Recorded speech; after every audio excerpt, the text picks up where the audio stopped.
He didn't mean to become the hero that night. He didn't dress like one, didn't talk like one, didn't even feel like one. He was just a tired single dad in a wrinkled grocery store uniform, walking home in the cold after another late shift. But fate has this funny habit of sneaking up on people at their lowest. And on that sidewalk, under the flickering streetlight, he never imagined the person he'd end up saving was his own boss. The woman who barely remembered his name. The woman who once looked straight through him like he didn't exist. Yet here she was, stumbling, scared, and in danger. And for the first time, she wasn't the powerful CEO everyone bowed to, she was just human. Before we dive in, drop a comment with where you're watching from, and don't forget to hit subscribe for more videos like this. Let's begin. The night smelled like rain and exhaustion. Marcus rubbed his cold hands together, thinking about his daughter sleeping alone again. He hated late shifts, hated leaving her with the neighbor, hated the way life had cornered him into struggling just to survive. He used to dream bigger. But dreams don't feed a 7-year-old. So, he worked. He sacrificed. He kept going. That he heard arguing ahead. Two drunk men laughing, another voice, angry, strained. A woman's voice. Marcus froze for a moment. He wasn't the jump into trouble type anymore. Life beat that out of him. But then he saw her face under the streetlight. Claire Reynolds. His boss. The woman who held meetings about efficiency while never realizing her own employees skipped lunches to make sure his daughter ate. The woman who once walked past him crying by the time clock and didn't even notice. She stood cornered, dizzy, clutching her purse as the men circled her. She tried to act strong. But fear is hard to hide when your world is spinning. Marcus didn't think. He just moved. Back up, he said, stepping between them. His voice calm, firm.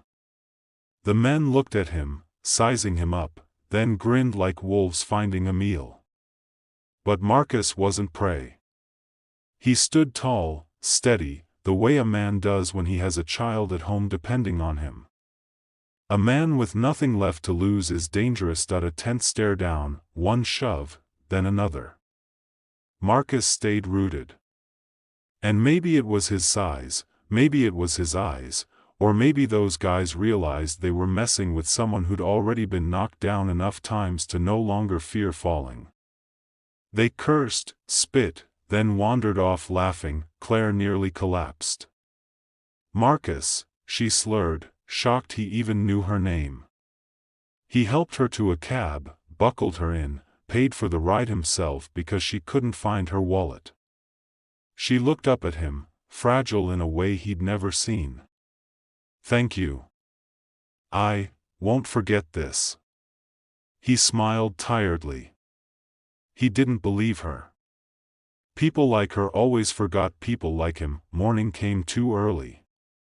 Marcus arrived to work, ready for another day of stacking cans and fake customer smiles. He expected silence, invisibility. But the store doors opened, and in walked Claire. Sober. Composed. And this time, her eyes didn't skim past him. They locked on him like he mattered. Marcus, can we talk? Everyone stared. His stomach twisted. Did he break some company rule? Was helping her a mistake?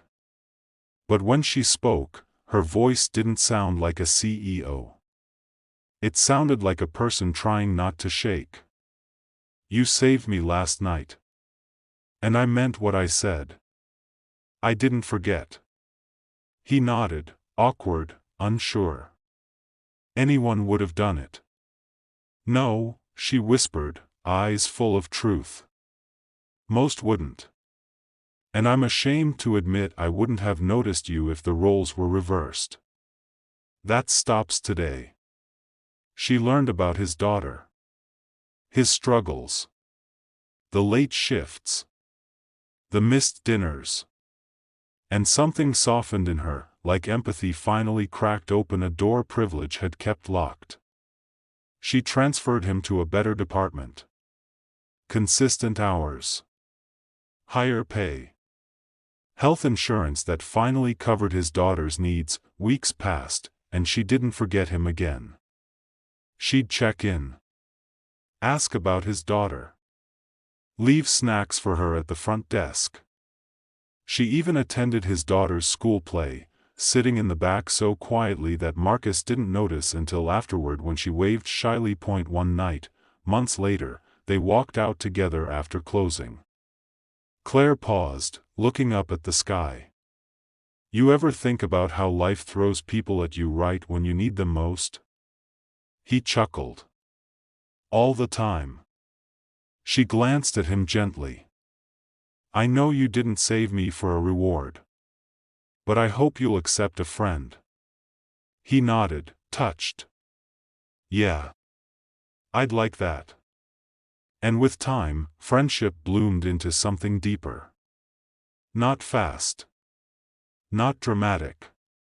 But slow and steady, like healing. Like trust. Like two people realizing they weren't alone in their battles anymore. Marcus didn't save her because she was powerful. He saved her because she was human.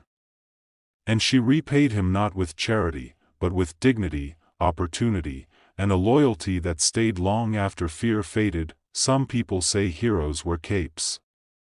Some say they save cities.